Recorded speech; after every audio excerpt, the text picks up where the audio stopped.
Bismillahirrahmanirrahim. Assalamualaikum warahmatullahi wabarakatuh. Perkenalkan, nama saya Khairunisa dari kelompok 2 selaku pemateri pertama yang akan membahas tentang organisasi pengelola zakat. Organisasi pengelola zakat menurut Hertanto Widodo dan Teten Kustiawa adalah ilustrasi yang bergerak di bidang pengelolaan zakat, infak, sedekah. Nah, sedangkan menurut Undang-Undang Nomor 38 Tahun 1999 tentang pengelolaan zakat adalah kegiatan perencanaan, pengorganisasian, pelaksanaan dan pengawasan terhadap pengumpulan, pendistribusian dan pendayagunaan zakat. Nah, yang kedua itu ada jenis-jenis organisasi pengelola zakat. Jenis-jenis organisasi pengelola zakat ini terbagi menjadi dua bagian, yaitu Badan Amil Zakat. Nah, Badan Amil Zakat ini merupakan pengelolaan zakat yang dibentuk oleh pemerintah, sedangkan Lembaga Amil Zakat merupakan organisasi pengelolaan zakat yang sepenuhnya dibentuk oleh masyarakat dan dikukuhkan oleh pemerintah. Nah, selanjutnya yang ketiga itu ada asas organisasi pengelola zakat. Dalam Undang-Undang Nomor 23 Tahun 2011 disebutkan bahwa asas-asas organisasi pengelola zakat itu terbagi menjadi 7. Nah, yang pertama itu ada Syariah Islam. Organisasi pengelola zakat dalam menjalankan tugas dan fungsinya harus sesuai dengan syariah Islam, dari merekrut pegawai sampai pendistribusian zakat itu harus sesuai dengan syariat. Nah, yang kedua amanah. Sebagai organisasi pengelola zakat yang mengelola zakat dari masyarakat haruslah mendapat kepercayaan, harus saling percaya. Nah, yang ketiga ada kemanfaatan, harus memberi manfaat bagi mustahik. Yang keempat keadilan. Nah, harus selalu bertindak adil dalam mendistribusikan zakat. Yang kelima kepastian hukum.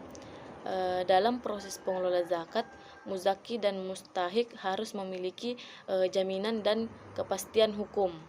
Yang keenam terintegrasi dalam meningkatkan upaya kinerja pengumpulan, pendistribusian dan pendayagunaan zakat.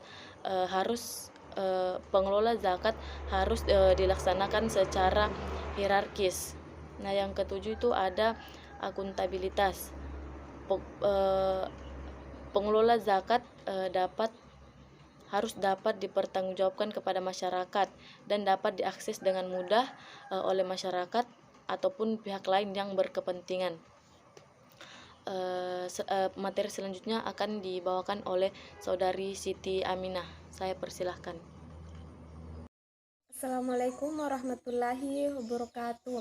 Perkenalkan, nama saya Siti Aminah selaku pemateri kedua, yaitu bagian D, karakteristik organisasi pengolah zakat.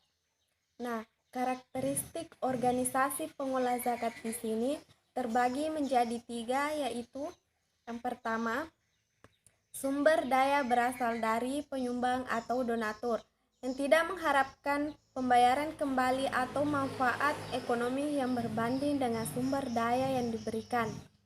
Nah, yang kedua, menghasilkan barang atau jasa tanpa bertujuan menumpuk laba. Dan jika suatu organisasi menghasilkan laba, maka jumlahnya tidak pernah dibagikan kepada para pendiri atau pemilik organisasi tersebut.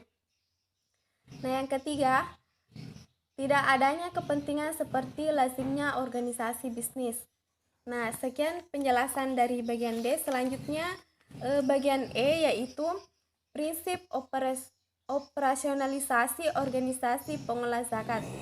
Di sini terbagi menjadi 3 juga, yaitu yang pertama aspek kelembagaan. Dari aspek kelembagaan, sebuah organisasi pengelola zakat seharusnya memperhatikan berbagai faktor, yaitu visi dan misi, kedudukan dan sifat kelembagaan, legalitas dan struktur organisasi, aliansi strategis. Nah, demikian penjelasan dari saya. Selanjutnya akan dilanjutkan kepada teman saya. Bismillahirrahmanirrahim. Perkenalkan, nama saya Wahyuni Ashara. Baiklah, di sini saya akan melanjutkan materi dari Saudari Siti Aminah, yaitu prinsip operasional organisasi pengelola zakat. Jadi yang kedua itu aspek sumber daya manusia. Sumber daya manusia merupakan aset paling berharga, sehingga pemilihan siapa yang akan menjadi amil zakat harus dilakukan dengan hati-hati. Untuk itu perlu diperhatikan perubahan paradigmanya. Kemudian yang ketiga itu sistem pengelolaan zakat. Organisasi pengelolaan zakat harus memiliki sistem pengelolaan yang baik. Unsur-unsur yang harus diperhatikan yaitu memiliki sistem prosedur dan aturan yang jelas. Manajemen terbuka, mempunyai activity plan, mempunyai lending committee, memiliki sistem akuntansi dan manajemen keuangan di audit, publikasi serta perbaikan terus-menerus. Kemudian yang terakhir yaitu tujuan pengelolaan zakat. Berdasarkan Undang-Undang Nomor 23 Tahun 2011, tujuan pengelolaan zakat yaitu yang pertama, meningkatkan efektivitas dan efisiensi pelayanan dalam pengelolaan zakat. Pengelolaan zakat yang baik tentu akan membantu memudahkan sebuah organisasi pengelola zakat untuk mengoptimalisasikan zakat dengan bertindak seefisien dan seefektif mungkin. Maka pengelola zakat dapat memanfaatkan zakat yang diperoleh dengan maksimal. Kemudian yang kedua itu meningkatkan manfaat zakat untuk mewujudkan kesejahteraan masyarakat dan penanggulangan kemiskinan. Pengelola zakat dimaksudkan agar zakat yang diperoleh dapat benar-benar disalurkan tepat sasaran dan mampu menyalurkan zakat yang produktif, sehingga mampu mewujudkan kesejahteraan masyarakat. Penyaluran zakat produktif dapat dilakukan dengan mendirikan rumah asuh, melakukan pelatihan home industry, mendirikan sekolah gratis dan lain sebagainya. Terima kasih, mungkin itu saja dapat saya sampaikan.